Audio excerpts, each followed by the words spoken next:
Queridos, estamos estudando o livro de Atos, não é mesmo? A saga do livro de Atos, da igreja primitiva, da pregação do evangelho, o crescimento da igreja, o crescimento do evangelho ali na igreja primitiva. Só para a gente recapitular algumas coisas aqui, para a gente se situar nesse tempo dessa aula hoje. A gente vem estudando aí já lá, vou voltar só um pouquinho ali no capítulo 9 até o capítulo 11 ali.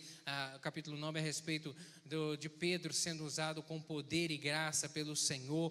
Pedro, um dos pilares ali da igreja primitiva, Deus o usando com autoridade, realizando grandes milagres ali através da vida de Pedro, que foi também uma bênção lá na vida de Cornélio, que nós já estudamos em aulas anteriores.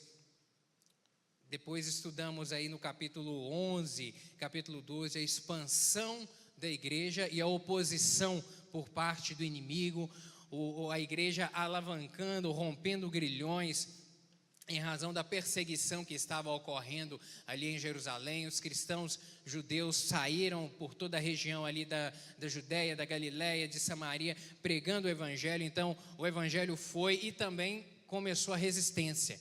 Começou a resistência lá nesse capítulo, nesse estudo do capítulo 11, do capítulo 12, vimos ali a perseguição por parte de Herodes, que se levantou para poder matar cristãos, e um dos que foram mortos foi o apóstolo Tiago, o discípulo Tiago, que foi morto nesse tempo aqui. Então, a resistência se levantou, mas graças a Deus a gente sabe que a resistência ela se levanta, mas a palavra do Senhor diz que as portas do inferno não prevalecerão, não hão de prevalecer, e não prevaleceram naquele tempo, e também não prevalecem nos nossos dias de hoje. Porque a gente sabe que quanto mais o evangelho ele caminha, o reino se propaga, mais a gente vai enfrentar oposição. Isso desde sempre é assim. Então a gente não adianta a gente querer imaginar que o evangelho é um mar de rosa, que o cristianismo é um mar de rosa. Não, porque a gente sempre vai enfrentar resistência, sempre, de uma maneira ou de outra maneira. É claro que ao longo da história, em razão da evolução do homem, o tipo da resistência, ele muda, ele se alterna, mas ele existe e sempre vai existir. Então, compete a nós realmente ficarmos firmes nesse evangelho, firmes nessa palavra, nos ensinamentos, nos princípios, para podermos resistir no dia mau, para também não sermos confundidos com as meias verdades que por vezes o diabo tenta levantar também no nosso meio. E aí estudamos posteriormente capítulo 12, a primeira viagem missionária de Paulo. A igreja se reuniu ali em Antioquia, que era a segunda sede, na verdade, base do cristianismo. A primeira era Jerusalém. Antioquia acabou se tornando uma segunda sede, porque lá muitos cristãos judeus e gentios, muitos judeus e gentios se converteram ali. Então havia um grande número de cristãos reunidos naquele lugar, uma igreja forte ali.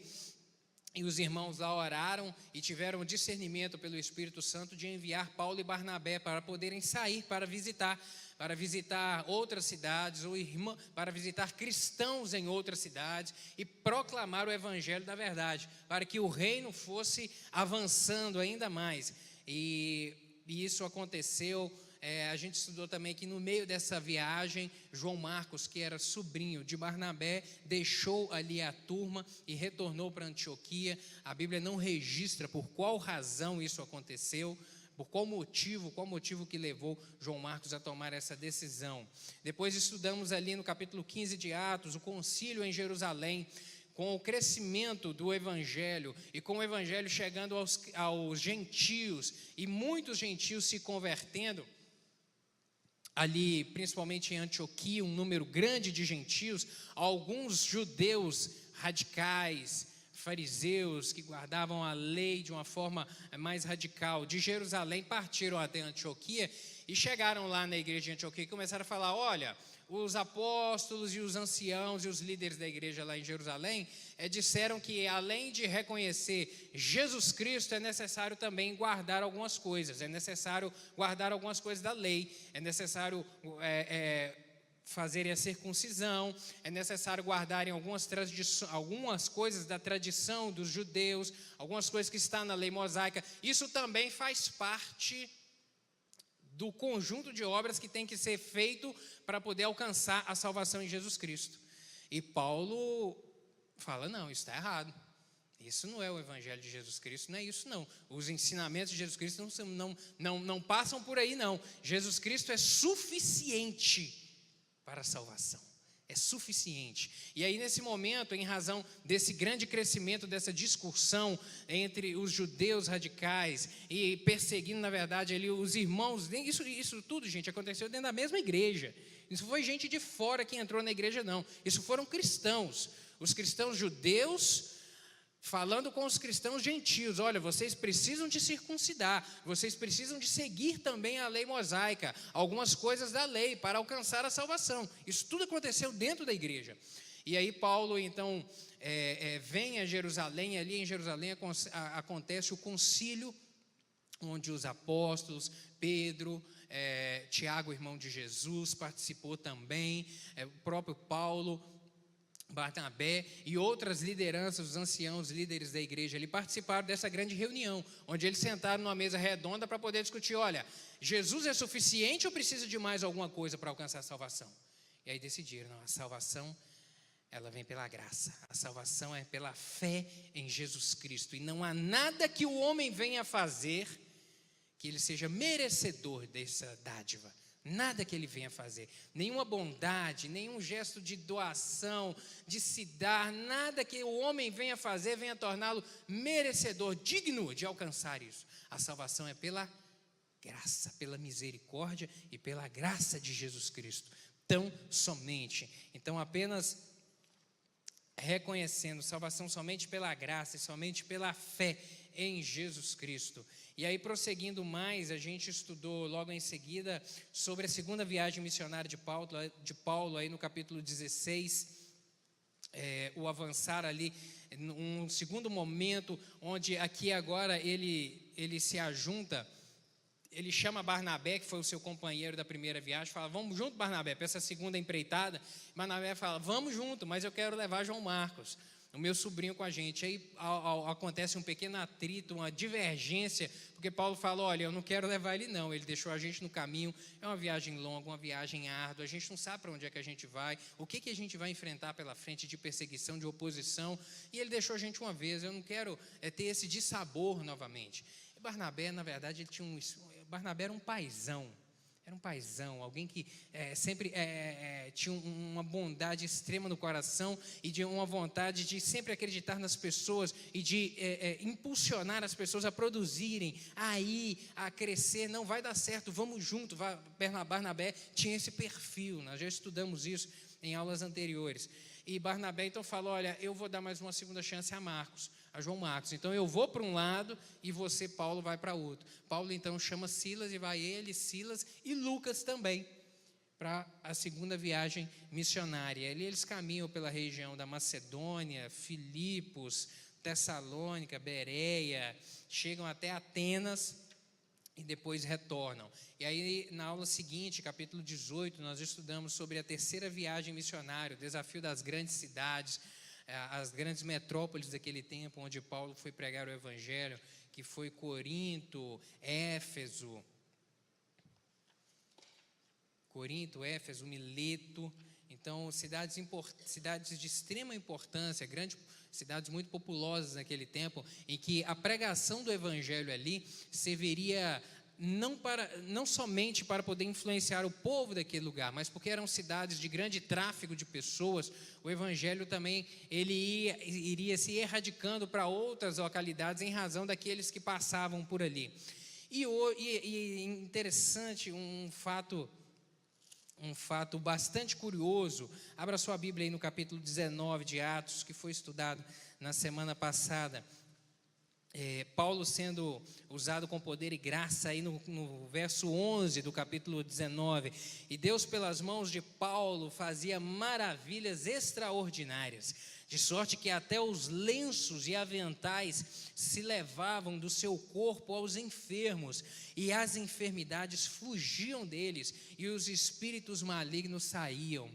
Vocês lembram que quando nós estudamos lá atrás a respeito de Pedro, o que a Bíblia fala a respeito do poder de Deus sendo usado na vida de Pedro? Que a sombra dele curava, tamanho poder do Senhor na vida daquele homem. E aqui na vida de Paulo, a Bíblia deixa esse registro, que os lenços e aventais dele, aquilo que ele usava para tirar o suor do seu rosto, era levado até os enfermos, e o poder não estava no lenço, estava em Deus, estava na autoridade do Senhor, e chegava às pessoas, e as pessoas eram curadas, e os demônios eram expulsos. Tamanho poder do Senhor e autoridade na vida de Paulo. E havia nesse tempo aqui, só para a gente seguir também aí no verso 13, vem falando também um fato curioso que aconteceu. Olha só, e alguns dos exorcistas, gente, existia judeu exorcista, aquele que ia exorcizar demônios, para expulsar demônios das pessoas. E alguns dos judeus exorcistas ambulantes tentavam invocar o nome do Senhor Jesus sobre os que tinham espíritos malignos, dizendo: esconjuro-vos em nome de Jesus, a quem Paulo prega, que saia desse corpo. Eles agiam dessa maneira, e eles tiveram não tiveram um fim bom, não. Aí a gente vê no verso 14, 15, que essa turma aí eram os 7 filhos de Seva, que era um sacerdote. Olha só para você ver o tanto que alguns chegaram a desviar da verdade. Os filhos de um sacerdote estavam exorcizando demônios. Não tinham autoridade espiritual para isso, não estavam no caminho da verdade. E aqui no verso 15 a gente vê que, verso 14, acompanhei, os que faziam isso eram 7 filhos de Seva, judeu principal do sacerdote. Respondendo, porém, o espírito maligno diz: conheço a Jesus e bem sei quem é Paulo, mas vós, quem sois? E saltando neles o homem que tinha um espírito maligno, e assenhorando-se de 2, pôde mais do que eles, de maneira que nus e feridos fugiram daquela casa. O endemoniado deu um couro neles, falou: olha, Jesus eu sei quem é, e Paulo eu conheço, mas vocês eu não sei quem é não. E pulou para cima deles e deu um couro neles e rasgou as vestes deles, que eles saíram envergonhados da casa onde é que eles foram, envergonhados. E aí a gente chega agora. Não chegaram na aula passada?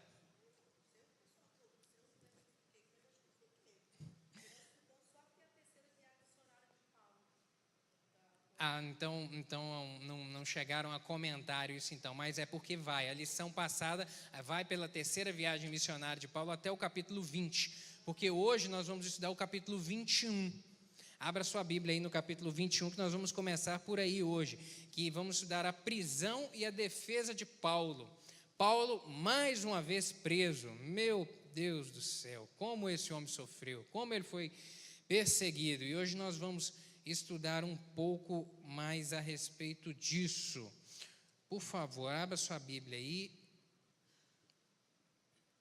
Leia, por favor, Aline. Pode ler aí do verso 1 até o verso 6, por gentileza. E aconteceu que, separando-nos deles, navegamos e fomos correndo caminho direito, e chegamos a Cós, e no dia seguinte a Rodes, de onde passamos a Pátara. E chegando um navio que ia para a Fenícia, embarcamos nele e partimos.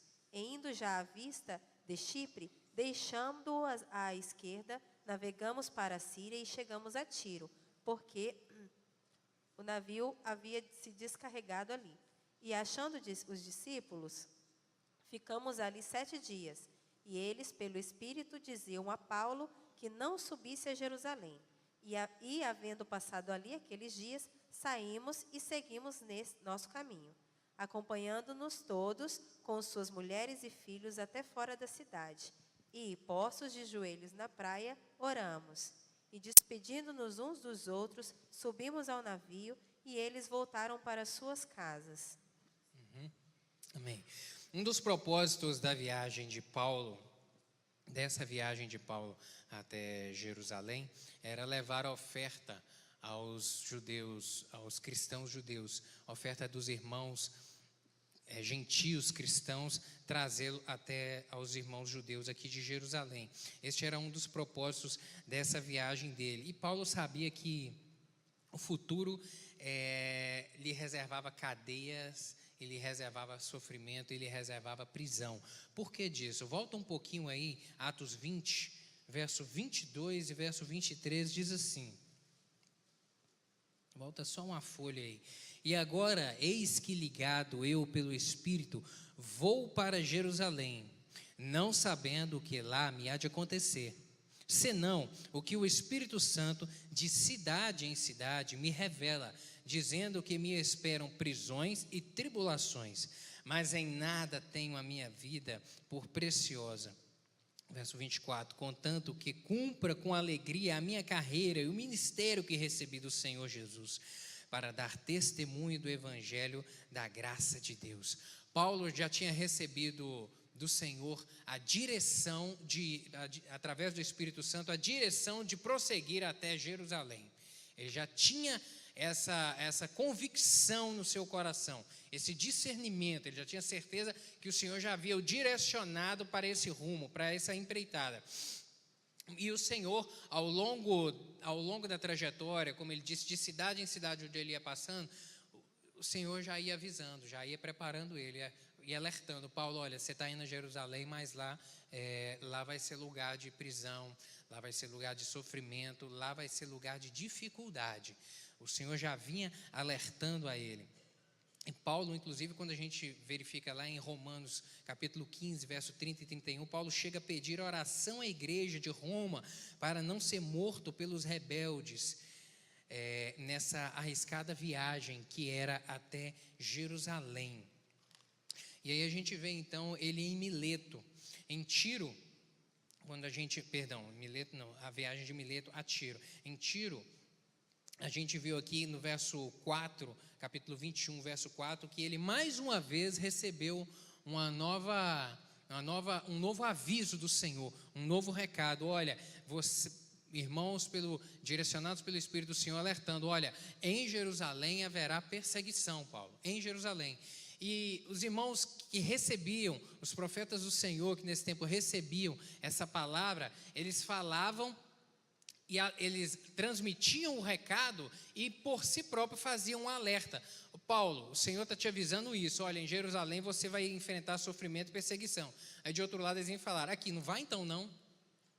Não vai então não, porque você já sabe que lá vai ser lugar de problema. Não vai então não. Por isso que no verso 4 aqui, uma leitura um pouco desatenta, diz assim, olha, e achegando discípulos, ficamos ali 7 dias, e eles pelo Espírito diziam a Paulo, que não subisse a Jerusalém. Uma leitura um pouco desatenta pode nos levar a acreditar de uma contradição. Como é que o Espírito lá no capítulo 20 revela a Paulo a direção de ir a Jerusalém, e no capítulo 21, o mesmo Espírito do Senhor vai falar para ele não ir a Jerusalém? Uma leitura desatenta, de repente, pode levar a gente a essa conclusão, mas não é isso, não há contradição aqui. É porque o Senhor vinha alertando, e aí as pessoas é que falavam, olha, Paulo, então eu sugiro que você não vá. Então não vai não, porque vai ser lugar de problema. Vamos ler aí agora, segue por favor, Lia, do verso... Isso, ali ele está dizendo aqui, ainda bem que ele ouviu o Espírito Santo e não pessoas. É a convicção do homem de Deus a respeito do propósito dele. Paulo estava extremamente convicto a respeito disso. Nós vamos falar um pouquinho mais à frente a esse respeito. Lê aí, Lia, por favor, do verso 7, capítulo 21, verso 7 até o 16. E nós, concluída a navegação de Tiro, viemos a Ptolemaida, e havendo saudado os irmãos, ficamos com eles um dia. E no dia seguinte, partindo dali Paulo, e nós que com ele estávamos, chegamos a Cesareia, e entrando em casa de Filipe, o evangelista, que era um dos 7, ficamos com ele. E tinha este 4 filhas virgens que profetizavam. E demorando-nos ali por muitos dias, chegou da Judeia um profeta por nome Ágabo, e vindo ter conosco, tomou a cinta de Paulo, e ligando-se os seus próprios pés e mãos, disse, Isso diz o Espírito Santo: assim ligarão os judeus em Jerusalém o homem de quem é esta cinta, e o entregarão nas mãos dos gentios. E ouvindo nós isto, rogámo-los-lhe, tanto nós como os que eram daquele lugar, que não subisse a Jerusalém. Mas Paulo respondeu: que fazeis vós, chorando e magoando-me o coração? Porque eu estou pronto não só a ser ligado, mas ainda a morrer em Jerusalém pelo amor do Senhor Jesus. E como não podíamos convencê-los, nos aquietamos, dizendo: faça-se a vontade do Senhor. E depois daqueles dias, havendo feito os nossos preparativos, subimos a Jerusalém. E foram também conosco alguns discípulos de Cesareia, levando consigo um certo Mnason, Cíprio, discípulo antigo, com quem havíamos de hospedar-nos. Até o 17? Até o 16, está ótimo. A viagem aí em Tiro, a gente vê que de Tiro a Cesareia, na cidade de Cesareia, Paulo se hospedou na casa de Filipe. Filipe era um daqueles diáconos, lembra? Lá atrás, se eu não me engano, no capítulo 6, onde houve a instituição dos diáconos na igreja, para poder auxiliar os apóstolos, os discípulos do Senhor, lá no servir à mesa, no ajudar na obra do Senhor. Filipe era um daqueles lá. Estevão era um outro que acabou sendo morto. E Filipe, lá naquele tempo de perseguição, depois da instituição dos diáconos ali, se eu não me engano, capítulo 9, quando houve, capítulo 12, quando houve aquela perseguição de Herodes ali aos cristãos em Jerusalém, muitos saíram de Jerusalém, e Filipe foi um deles, e Filipe caminhou até Cesareia. Filipe já morava em Cesareia nesse tempo aqui, ele já morava lá há mais de 20 anos, cerca de 20 e poucos anos, na cidade de Cesareia. Ele já havia se estabelecido lá. E aqui a gente vê Paulo, que se hospedou na casa de Filipe, que fugira de Jerusalém por causa da perseguição. Uma perseguição feita, inclusive, por quem? Promovida por quem? Pelo próprio Paulo, pelo próprio Saulo lá atrás, que era um dos perseguidores de cristãos. E aqui a gente vê o perseguidor como hóspede na casa do perseguido. Meu querido, isso é maravilhoso demais. Só o Evangelho tem poder para fazer tal transformação, meu querido. É só o Evangelho que tem poder para poder modificar uma situação dessa. Saulo, que tinha sangue no olho para poder perseguir cristãos, e perseguiu muitos, e concordou com a morte de outros tantos, e promovia essa perseguição sangrenta, não a perseguição de só prender, mas de prender e de torturar. A vontade dele era realmente aniquilar os cristãos. Se converte e anos depois vem se hospedar na casa de um dos perseguidos dele. É só o Evangelho mesmo. Romanos 1,16 vem falar a respeito disso. O Evangelho é o poder de Deus para a salvação, para a transformação da vida do homem. É o Evangelho que modifica a forma de pensar, traz esse homem agora, transforma esse homem que tinha pensamentos maus agora em um novo homem. Por isso que a gente usa o termo novo nascimento, porque depois de nascer novamente, agora é uma nova mentalidade. Depois desse encontro com o Senhor, agora esse homem tem uma mentalidade modificada, uma nova mente, diferente daquela anterior, com desejos diferentes, com postura diferente, com propósitos diferentes daquele homem anterior. Esse é o novo nascimento, essa é a regeneração que o Espírito Santo do Senhor promove na vida do homem, quando ele se dobra e reconhece que ele precisa do Senhor, e que Jesus Cristo é a solução, que Jesus Cristo é a salvação, é o Evangelho da transformação. E glória a Deus que a gente vê isso acontecendo hoje, né? Não sei você, eu tenho certeza que você conhece pessoas assim, que andavam num caminho tão torto, porque tem gente que anda perto do Evangelho. Vamos dizer que você quer a linha do Evangelho, tem gente que anda aparelhado com ela, né? É não cristão, mas tem bons princípios, boa conduta de vida, é a pessoa direita, a pessoa correta, é aquele que a gente fala, não, só falta ser crente. Tem gente que é assim, mas tem gente que tem um caminho torto demais, sabe? Aquele que está distante, que está lá longe do Evangelho, você fala, meu Deus, está tão longe de ser alcançado, aquele coração endurecido, uma conduta, um padrão de vida completamente diferente, desnorteado dos princípios da palavra. A gente vê ainda esses que a gente imagina tão longe sendo alcançados. E quando eles são alcançados, eles modificam o rumo e entram no trilho do evangelho. Esse é o poder da transformação do Senhor. E glória a Deus que acontece nos nossos dias, nos nossos tempos de hoje. A gente vê esse mesmo evangelho produzindo dessa maneira. Mais uma vez aqui no nos versos 10 e 11, a gente vê aqui uma nova advertência, Ágapo, o profeta do Senhor aqui falando mais uma vez e advertindo Paulo a respeito do que ele viria encontrar. Esse Ágapo aqui é o mesmo que lá no capítulo 11 ele profetiza a respeito de uma grande fome que haveria na terra. Vocês lembram disso? Lá atrás, ele predisse, e aí Paulo e Ágapo vêm trazer oferta lá de Antioquia para os cristãos em Jerusalém. Esse é aquele mesmo Ágapo. E ele vem mais uma vez aqui num ato profético e fala: olha, o dono dessa cinta aqui, ele vai ser amarrado, ele vai ser aprisionado, e ele vai sofrer, e ele vai padecer. Mais uma advertência aqui, um alerta do Senhor a respeito para a vida de Paulo sobre o que ele viria a enfrentar. E aqui eu repito mais uma vez, não há contradição entre o mover do Espírito Santo no capítulo 20, que lá atrás onde Paulo tinha certeza e a convicção do propósito do Senhor, o direcionando para ir até Jerusalém, para comunicar com os cristãos, para animar ali a igreja que ele estava reunida, animar como, Arley? Comunicando a respeito do que o Senhor estava fazendo o mundo afora, por onde ele estava caminhando, a salvação, o alargar das tendas do reino. Ele ia levar essa notícia, ia fortalecer os irmãos ali, ia mais uma vez abraçar ali os anciãos da igreja que estavam ali, ia levar também a oferta dos gentios, como eu já disse. Então não há contradição. O Senhor apenas estava alertando, preparando o coração de Paulo sobre o que ele viria a enfrentar. Deus é um Deus de misericórdia, é um Deus que realmente nos alerta, que nos orienta, que nos adverte, que não nos deixa enganado. Deus, ele não é pego de surpresa, meu querido. Deus não é pego de surpresa em momento algum. Ele tem o controle de toda a situação nas suas mãos, sempre. Ele sempre vai ter o controle. Lê, por favor, aí, Aline, do verso 17 até o 26 agora.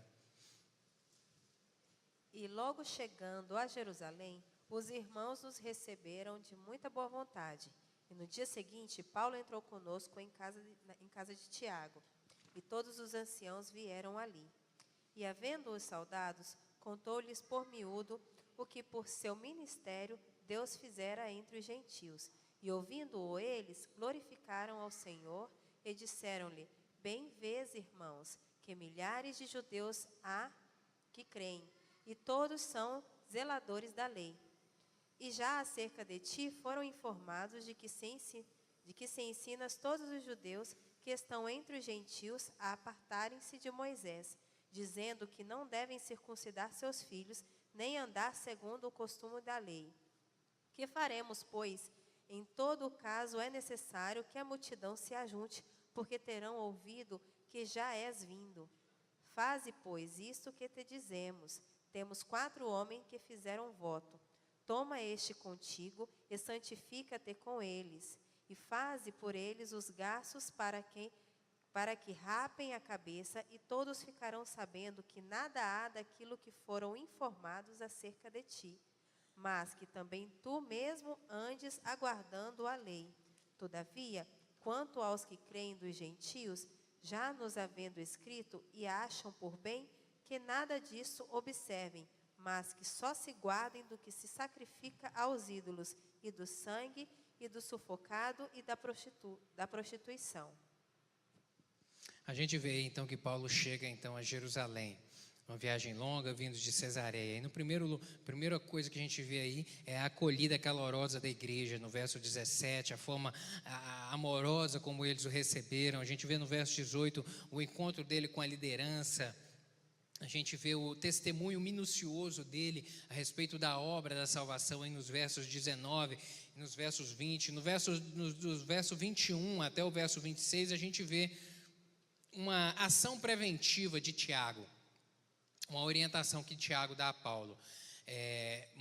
Muita conversa atravessada estava estava sendo dita a respeito, conversa errada, palavra enganosa, a respeito dos princípios, a respeito do ensino de Paulo. A gente viu aqui que entre os judeus mais radicais estava sendo transmitida uma falsa informação de que Paulo estava, os ensinos deles, ele estava pregando contra a lei, ele estava pregando contra o templo, ele estaria pregando contra os ensinamentos, contra a lei mosaica, no sentido de que os judeus deveriam parar de circuncidar os seus filhos. Isso era uma inverdade, isso não era parte da pregação de Paulo, da mensagem de Paulo. E aqui Tiago vem e dá um alerta, um alerta no sentido de Paulo tomar uma ação preventiva, aí do verso 21 a 26, no sentido de purificação. Olha, Paulo, a gente sabe que é o Senhor que age, o Espírito Santo é que limpa o homem, é o sangue de Jesus Cristo que purifica a vida do homem, mas o povo aqui local, eles têm uma cultura, e você sabe muito bem disso, eles têm costumes, e você sabe muito bem disso, e de que um dos costumes era um cerimonial de purificação que deveria se fazer antes de entrar dentro do templo. E Tiago orienta Paulo a seguir esse cerimonial, e Paulo atende essa ação preventiva. Paulo não via problema nenhum nisso. E é um momento em que fazer concessões não denota fraqueza, mas força. Paulo, na verdade, fez uma concessão, que ele não precisava de fazer isso, porque ele tinha as convicções a respeito do Evangelho. Mas para não criar atrito com as pessoas da localidade que tinham um certo costume, ele não via problema nisso. Desde que não firam os princípios do Evangelho, os costumes de cada localidade, de cada povo, ele deve ser respeitado, para que haja respeito e para que haja comunhão entre as pessoas. Os costumes devem ser respeitados. Aqui na nossa localidade a gente tem um costume. Em outros locais há costumes diferentes. Então, desde que os costumes não firam os princípios da palavra, eles devem ser respeitados para que haja harmonia. Por exemplo, um costume que nós temos aqui na nossa região. Há cristãos de outras igrejas, irmãos nossos na fé, que lá as irmãs utilizam saia dentro da igreja. As irmãs vão para a igreja de saia. Aqui na Batista Moriá, as irmãs têm a liberdade de vir para a igreja de saia e de calça. É a saia ou a calça que vai levar para o céu? Não, mas é um costume, não é? É um costume lá. É um costume. Então, se vai se congregar em uma igreja onde as irmãs se utilizam saia, é conveniente que a irmã, então, utilize saia, para que ela não seja pedra de tropeço na vida das irmãs de lá, para que não haja atrito, para que não haja contenda.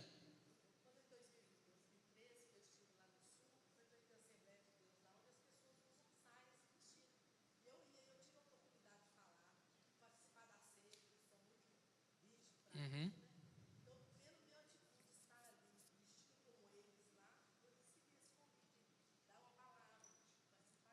Perfeito. Isso, a Lili tá compartilhando aqui da experiência que ela teve numa viagem que ela fez ao sul, visitando uma igreja, a Assembleia de Deus, lá onde os irmãos utilizavam saia, e ela, para poder não desonrar, não criar atrito com os irmãos, vestiu a saia dela e foi para a igreja, foi abençoada e foi até usada por Deus para compartilhar a palavra. Amém. Isso é costume. Não é a saia que vai levar para o céu e nem a calça que vai levar para o céu, é a palavra. Mas onde a gente está, a gente tem que adequar para não criar atrito com os irmãos. E foi isso que Paulo fez aqui, nos dando um grande exemplo. Vamos seguir aí agora. A gente vê então, portanto, Paulo cede em favor da evangelização e também da solidariedade entre os irmãos, entre os gentios e entre os judeus.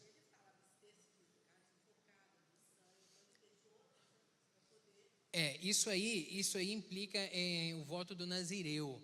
O voto do Nazireu, que era a cerimônia do nazireado, o voto de Nazireu, que está descrito lá em Números, capítulo 6, tá? Sobre o que era o nazireado, o voto de Nazireu, no sentido que era para promover purificação da pessoa, era uma cerimônia de purificação da pessoa. Lá do Antigo Testamento, lá da lei mosaica do Antigo Testamento. E Paulo aqui, o voto nazireu, ele era algo espontâneo, que ele poderia ser feito ou por um determinado período de tempo, ou então pela vida inteira. No caso dos pais decidiram isso, é a respeito do filho. Quem foi o filho que o pai fez isso? Vocês lembram? Sansão. Lá na época dos juízes, lá atrás, Sansão, o pai dele, Deus deu a direção que ele seria cheio pelo o espírito ali de força para poder resistir, para poder ser um dos juízes daquele tempo, e que ele deveria guardar o voto de Nazireu por toda a sua vida. Então o voto de Nazireu era isso, a pessoa tinha que evitar algumas coisas, não poderia comer carne sufocada, teria que se abster-se do vinho, não poderia tomar bebida alcoólica. Então esse era o voto do Nazireu, tá? E Paulo aqui concorda, pela orientação de Tiago, a praticar essa cerimônia de purificação para não ter problema com os judeus radicais. Vamos seguir aí agora, do verso 27 ao 40. Lê aí, Lia, por gentileza. E quando os 7 dias estavam quase a terminar, os judeus da Ásia, vendo-o no templo, alvoroçaram todo o povo e lançaram mão dele, clamando: homens israelitas, acude, este é o homem que por todas as partes ensina a todos contra o povo e contra a lei, e contra este lugar, e demais disto introduziu também no templo os gregos e profanou este santo lugar, porque tinham visto com ele na cidade de Trófimo de Éfeso, o qual pensavam que Paulo introduzira no templo. E alvoroçou-se toda a cidade, e houve grande concurso de povo, e pegando Paulo, o arrastaram para fora do templo, e logo as portas se fecharam.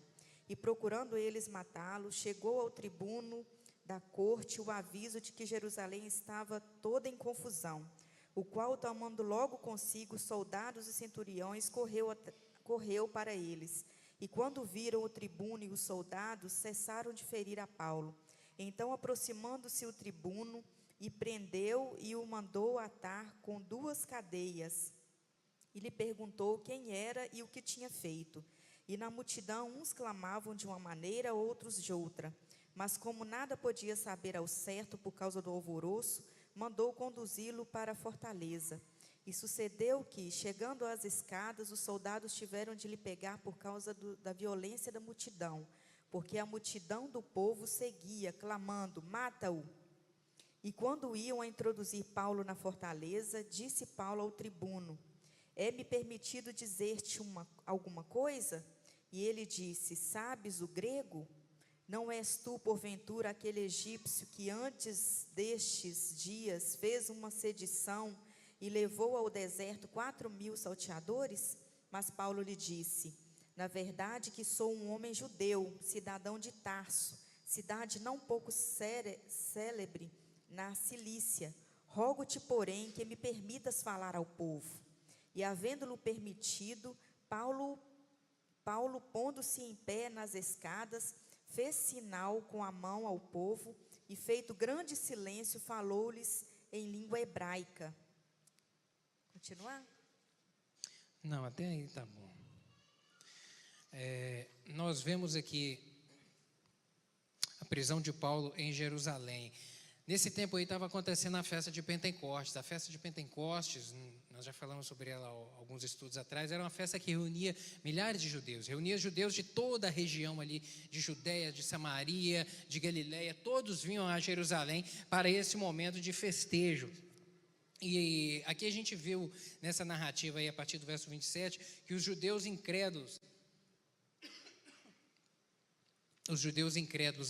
ao verem Paulo no templo, alvoroçaram a multidão, levantando falsos a respeito dele. Alvoroçaram a multidão com o objetivo de prender Paulo, de agir com violência na vida de Paulo. E a gente vê aqui que aconteceu realmente aí no verso 27, um alvoroço medonho. Os judeus se levantou um grande alvoroço. E aqui a gente vê registrado no livro de Atos, pelo menos em umas 5 vezes, Lucas relatando a respeito da ação dos judeus contra Paulo. Na verdade, os judeus foram os grandes opositores do ministério de Paulo. Foram aqueles que mais se levantaram contra ele. A gente vê esse registro em Atos 4, 5, 7, 8, 9, Atos capítulo 21, que é o que a gente está vendo aqui agora, e vamos ver no capítulo 23.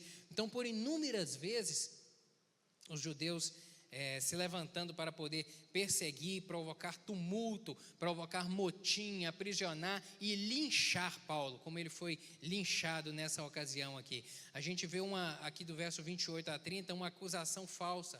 Eles acusando Paulo de que ele estaria pregando, ensinando contra o templo, ensinando o povo contra a lei, ensinando o povo a abandonar os princípios da lei mosaica, uma grande mentira, boatos, e a gente sabe que os boatos eles são alimentados de meias verdades, a verdade só pela metade, é aquilo que parece, a pessoa assim ouve de início, a informação de início ela está correta, mas a pouco é misturado com outras coisas inverídicas, e é isso que aconteceu nesse tempo aqui, as meias verdades que alimentou a multidão, que assanhou a multidão a perseguir Paulo.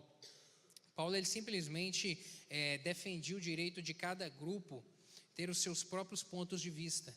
Os judeus radicais, os fariseus, cristãos, judeus, eles poderiam ter o ponto de vista deles quanto a guardar a lei da forma que eles queriam, desde que entendessem que estivessem convictos de que a lei não promovia salvação. Mas, de outro lado, os gentios que não eram da tradição judaica, não receberam os ensinamentos dos judeus, não guardavam os costumes dos judeus, eles deveriam ter a liberdade de seguir a vida do jeito que eles queriam, mas também acreditando no Messias, acreditando na salvação pela fé em Jesus. Então, Paulo defende essa liberdade desse ponto de vista. E aqui a gente vê que a multidão, os judeus radicais, alvoroçavam a multidão para poder perseguir e levantavam falsos contra Paulo, justamente para anular a sua voz, anular os seus ensinamentos, os judeus radicais. No verso 31, a gente vê aí uma decisão fatídica, que antes de investigar a veracidade sobre as acusações, antes a multidão recebeu ali aquela informação, aqueles boatos, e antes de investigar sobre se era verdade ou se não era, se aquilo provinha realmente ou se não provinha, eles já lançaram mão de Paulo e já agiram com grande violência e intenção de matá-lo. E Lucas, aqui a gente vê que ele faz um cotejo, uma comparação do que Cristo enfrentou em Jerusalém com o que Paulo enfrentou em Jerusalém, neste momento aqui. Ambos foram rejeitados pelo povo, e presos sem motivos. Ambos foram acusados injustamente e prejudicados por testemunhas falsas. Ambos apanharam no rosto diante de tribunal. Ambos, tanto Jesus quanto Paulo, ambos foram vítimas de planos secretos dos judeus. Ambos ouviram o barulho aterrorizante da multidão gritando: mata-o, mata-o. Então, ambos também passaram por inúmeras séries de julgamento.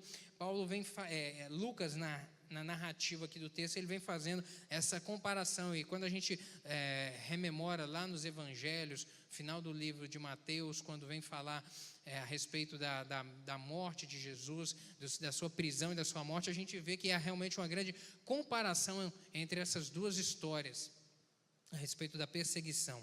E aqui a gente vê no verso 31 até o verso 36 uma intervenção providencial. O comandante Cláudio Lísias, ele foi informado de que havia um motim em Jerusalém, e ele então se levanta com toda a guarnição para poder ir lá e aplacar, e pôr um ponto final, porque não poderia os judeus se amotinarem. A gente lembra aqui que quem dominava era Roma nesse período, e Roma tinha suas guarnições em diversas localidades, ali na região de Cesareia, a 60 quilômetros de Jerusalém, onde estava o quartel-general, a base de Roma ali em toda aquela região. Mas em Jerusalém havia também guarnição. E Cláudio Lísias estava responsável ali por aquela guarnição. E era, na verdade, um grande batalhão. A guarnição em Jerusalém era composta por 760 soldados de infantaria e 240 soldados de cavalaria. Então, era uma turma boa que estava ali naquele tempo. E o Senhor, na verdade, Deus utiliza Cláudio Lísias aqui como uma provisão de livramento na vida de Paulo. Porque Paulo ele já estava sendo linchado. O texto aí, a narrativa diz isso, que quando chegou nas escadas lá, Ele não conseguiu nem subir, ele teve que ser carregado, porque ele já tinha sido linchado pelo povo lá na rua. Então, a agressividade, a violência eram tanta que aí Deus utiliza aqui esse chefe, esse capitão da guarda aqui para poder salvá-lo. E ele vai lá e a guarda o retoma e traz ao tribunal. O comandante mandou recolher Paulo até a fortaleza. E ele, no subir das escadas, nem aguentou de tamanho que eram os seus ferimentos. A gente vê aí no verso 37 ao 40 um esclarecimento que era necessário ser feito. O comandante imaginava que Paulo fosse um egípcio que havia amotinado algumas pessoas há um tempo atrás. Ele perguntou: você é ele? E aí Paulo responde: não, eu não sou não, eu sou outro. E engraçado que Paulo responde em língua grega. E nesse momento aqui, o oficial, o Lísias, para poder ouvir. Porque não era comum um judeu falar a língua grega. Não era comum. Eram apenas aqueles que haviam estudado, aqueles que vinham de uma cultura mais elevada. Não era a ralé que falava a língua grega. E Paulo fala com ele nesse idioma e ele se assusta e dá realmente atenção para poder dar ouvidos ao que Paulo estava esclarecendo. Vamos chegar aí agora no capítulo 22, que aí nós vamos ver essa resposta de Paulo, a manifestação de Paulo. Verso 1 até o verso 21. Pode ler até o verso 10, Aline, por gentileza, do verso 1 a 10, e depois a Lia prossegue do 11 ao 21, por favor. Homens, irmãos e pais, ouve agora a minha defesa perante vós. E quando ouviram falar-lhe língua hebraica, maior silêncio guardavam. E disse: quanto a mim, sou judeu, nascido em Tarso da Cilícia, e nesta cidade criado aos pés de Gamaliel, instruído conforme a verdade da lei de nossos pais, zeloso de Deus, como todos vós hoje sois. E persegui este caminho até a morte, prendendo e pondo em prisões tanto homens como mulheres, como também o sumo sacerdote me é testemunha, e todo o conselho dos anciãos. E recebendo destes cartas para os irmãos, fui a Damasco para trazer maniatados para Jerusalém aqueles que ali estivessem, a fim de que fossem castigados. Ora, aconteceu que, indo eu já de caminho, e chegando perto de Damasco, quase ao meio-dia, de repente me rodeou uma grande luz do céu, e caí por terra, e ouvi uma voz que me dizia: Saulo, Saulo, por que me persegues? E eu respondi: quem és tu, Senhor? E disse-me: eu sou Jesus Nazareno, a quem tu persegues. E os que estavam comigo viram, em verdade, a luz, e se atemorizaram muito, mas não ouviram a voz daquele que falava comigo. Então disse eu: Senhor, que farei? E o Senhor disse-me: levanta-te e vai a Damasco, e ali se te dirá tudo o que te é ordenado fazer. E como eu não via, por causa do esplendor daquela luz, fui levado pela mão dos que estavam comigo e cheguei a Damasco. E um certo Ananias, homem piedoso conforme a lei, que tinha bom testemunho de todos os judeus que ali moravam, vindo ter comigo e apresentando-se, disse-me: Saulo, irmão, recobra a vista. E naquela mesma hora ouvi. E ele disse: o Deus de nossos pais, de antemão, te designou para que conheças a sua verdade, vejas aquele justo e ouças a voz da sua boca, porque hás de ser sua testemunha para com todos os homens do que tens visto e ouvido. E agora, por que te detens? Levanta-te e batiza-te, e lava os teus pecados, invocando o nome do Senhor. E aconteceu que, tornando eu para Jerusalém, quando orava no templo, fui arrebatado para fora de mim. E vi aquele que me dizia: dá-te depressa e sai apressadamente de Jerusalém, porque não receberão o teu testemunho acerca de mim. E eu disse: Senhor, eles bem sabem que eu lançava na prisão e açoitava nas sinagogas os que criam em ti. Quando o sangue de Estevão, tua testemunha, se derramava, também eu estava presente, consentia na sua morte, e guardava as capas do que o matavam. E disse-me: vai, porque hei de enviar-te aos gentios de longe. E ouviram até essa palavra, e levantaram a voz, dizendo: tira da terra um tal homem, porque não convém que viva. E clamando eles, e arrojando-se de si as vestes, e lançando o sol para o ar. O tribuno mandou que o levassem para a fortaleza, dizendo que examinasse com açoites, para saber por que causa assim clamavam contra ele.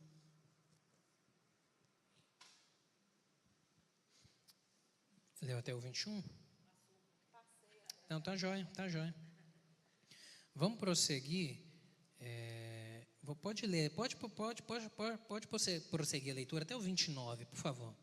E quando estavam atando com correias, disse Paulo ao centurião que ali estava: é-vos lícito açoitar um romano sem ser condenado? E ouvindo isso, o centurião foi e anunciou ao tribuno, dizendo: vê o que vais fazer, porque este homem é romano. E vindo o tribuno, disse-lhe: dize-me, és tu romano? E ele disse: sim. E respondeu o tribuno: eu com grande soma de dinheiro alcancei este direito de cidadão. Paulo disse: mas eu sou de nascimento. E logo dele se apartaram os que o haviam de examinar, e até o tribuno teve temor, quando soube que era romano, visto que eu tinha ligado. Ok, obrigado. Nesse capítulo 22, portanto, a gente vê a defesa de Paulo, tá? Ele se levantando para poder argumentar a respeito da sua versão dos fatos. Paulo começa contando aí a sua história, a história anterior à sua conversão, aí do verso 1 ao 5, depois do 6 ao 11, ele falando a respeito da experiência dele de conversão, como é que Deus agiu na sua vida. A partir do verso 22 aí, até o 30, Paulo reivindica os seus direitos como cidadão romano. A gente vê no verso 22 e 23 a insanidade da multidão, sabe? A multidão grita pela morte de Paulo, clamando para que ele realmente seja aprisionado e seja morto. A gente vê no verso 24 aí a ordem do comandante de açoitar Paulo para poder apurar a verdade.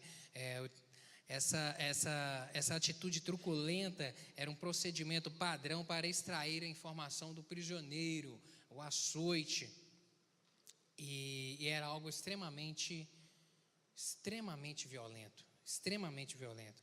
O açoite era um instrumento de tortura terrível, feito de tiras de couro carregadas com pedaços toscos de metal ou de osso nas suas pontas, presa em um cabo feito de madeira forte. Se o homem não morresse sobre o açoite, de certo ele ficaria coxo para o resto da vida. Não era um negócio bacana, não. E não era um negócio muito delicado. Realmente, muitos eram mortos nessa sessão de tortura. E quando não morriam, ficavam com sequelas, ficavam por vezes aleijados. Era um instrumento de tortura extremamente grave, extremamente danoso. As marcas, as cicatrizes, né? Se o cidadão sobrevivesse, ele estava no lucro pela cicatriz. A cicatriz era lucro. Porque além das cicatrizes, o pior de tudo era a sequela. A sequela no sentido de ou atingir a coordenação, ou matar a pessoa, ou se ela sobrevivesse, a sequela motora dela, que ela ficaria aleijado, não conseguiria mais andar, não teria mais a mesma mobilidade. Então era um instrumento de tortura medonho, realmente muito agressivo. E aí que a gente vê Paulo, Jesus Cristo foi açoitado.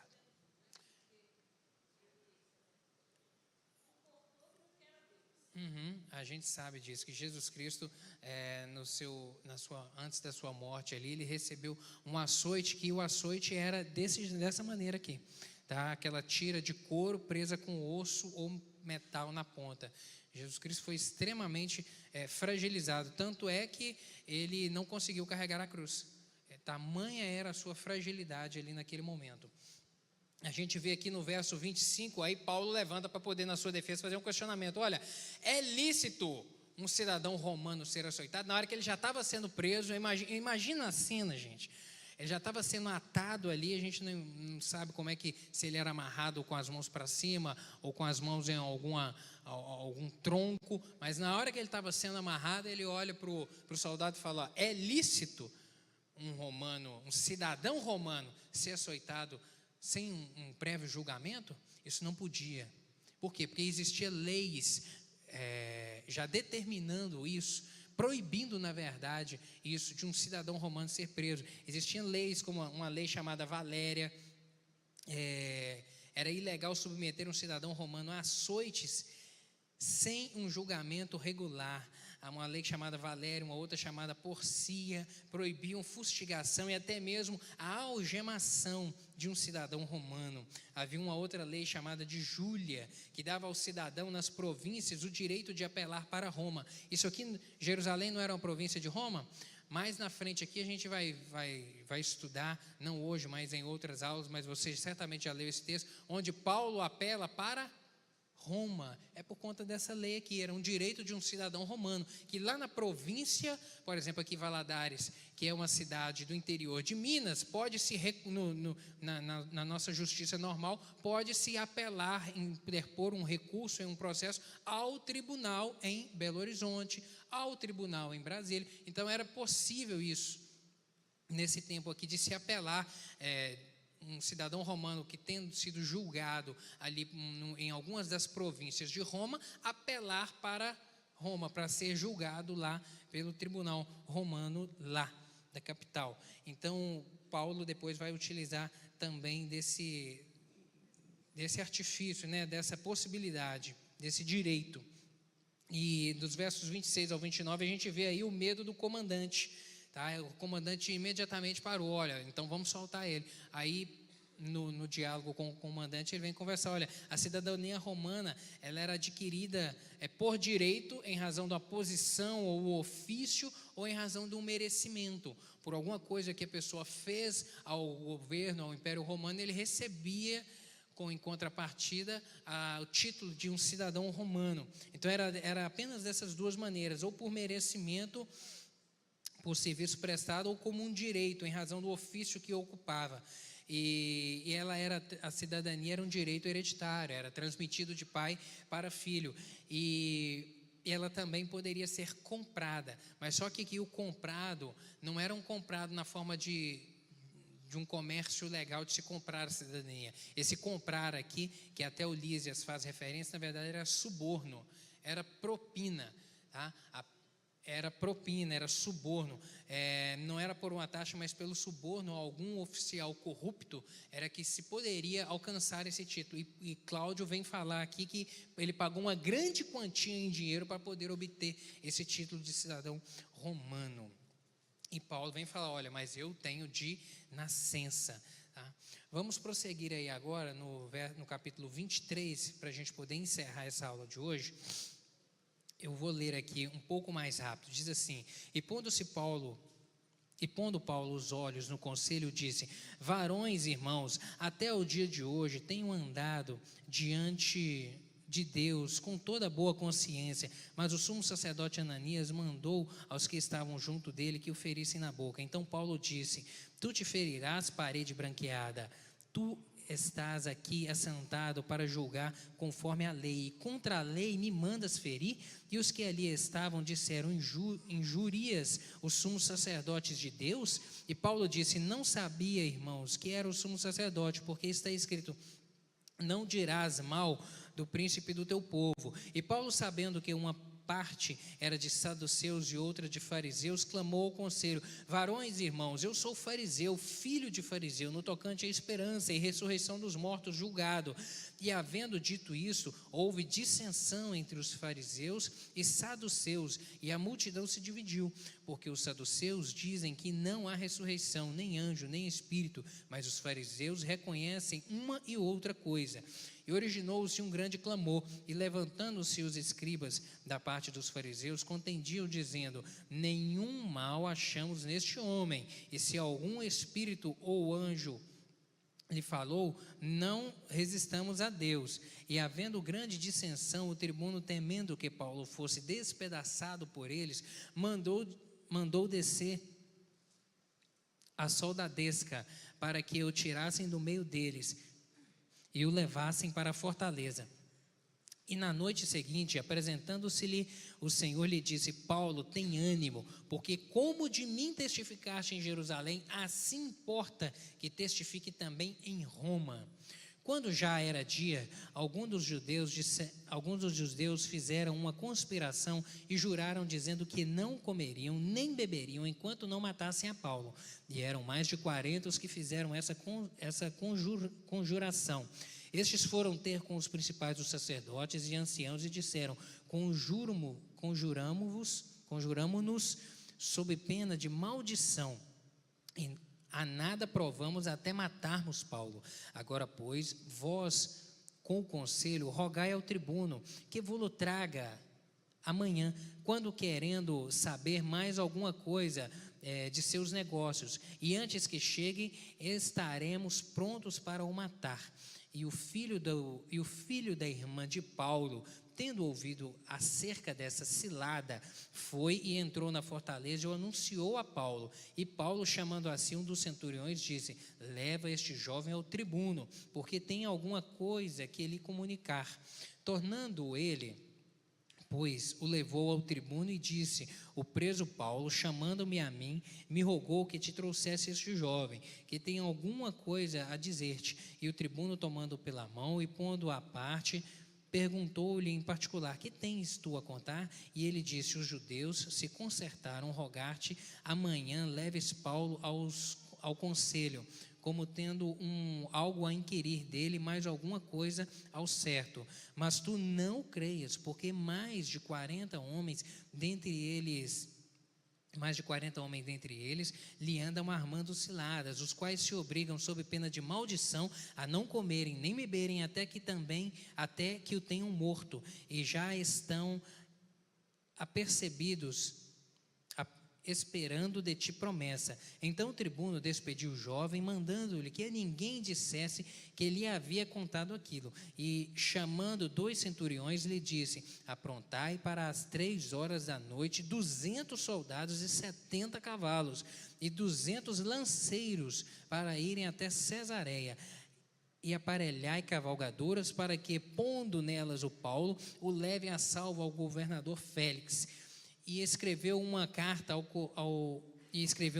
que continha isto: Cláudio Lísias a Félix, pontíssimo governador, saúde. Este homem foi preso pelos judeus, e estando já a ponto de ser morto por eles, sobrevim eu com a soldadesca e o livrei, informando que era romano. Querendo saber a causa que o acusavam, o levei ao seu conselho, e achei que o acusavam de algumas questões da sua lei, mas que nenhum crime havia nele, digno de morte ou de prisão.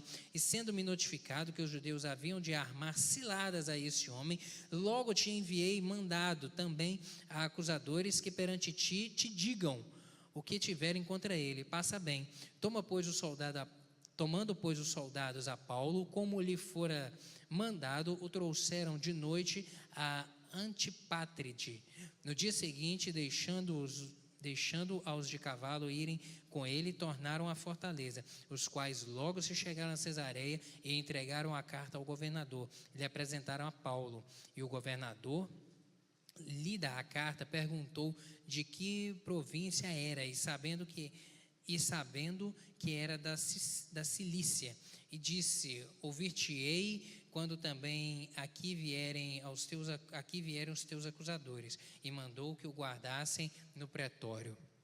A gente vê aqui que Cláudio Lísias, ele deu a oportunidade para que Paulo fosse até o concílio, e que houvesse uma ordem naquele julgamento ali, que os acusadores falassem, que Paulo falasse.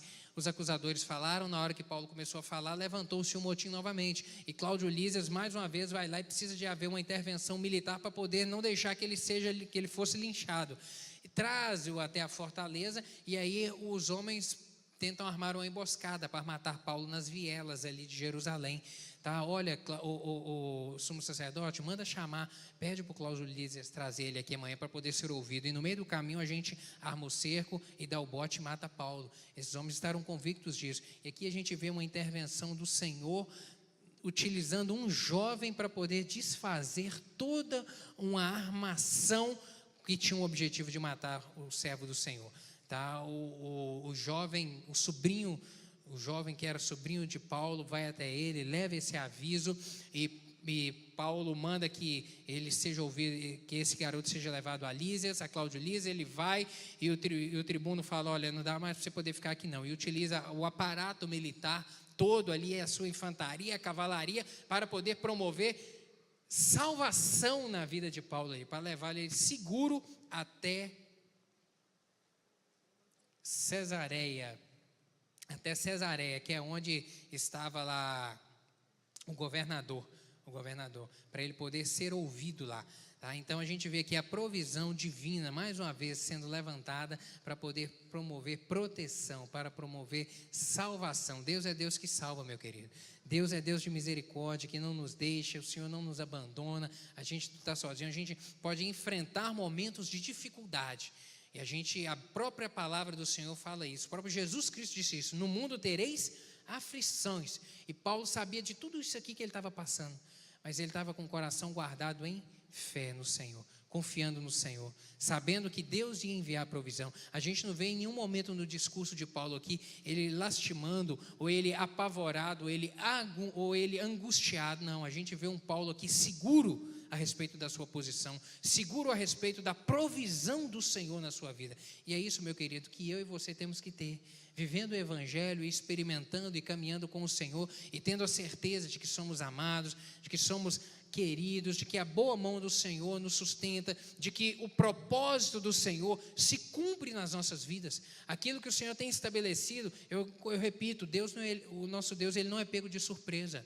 Não há situação que coloca o Senhor contra a parede. Ele tem o governo, a soberania e a autoridade sobre todas as circunstâncias. Isso aqui tudo aconteceu dentro da permissão do Senhor.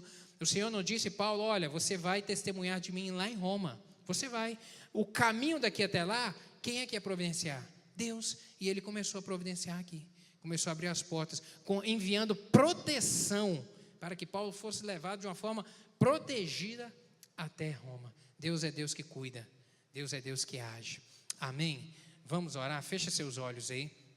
Senhor Deus, obrigado pelo privilégio nosso de estudar a palavra do Senhor, meu Deus, e de aprender mais uma vez, Deus, que o Senhor é Deus que está acima de tudo e de todos, que o Senhor tem toda a autoridade, todo o poder, nada foge ao controle do Senhor, meu Pai. Meu Deus, o mundo pode criar ciladas, pode tentar se levantar contra nós, com situações, com problemas, meu Deus, mas o Senhor sempre tem o controle de tudo. O Senhor tem a primeira e a última palavra a nosso respeito. O Senhor tudo pode. Meu Deus, o Senhor tudo pode. Eu lhe peço que esse ensinamento dessa manhã possa ficar guardado no nosso coração.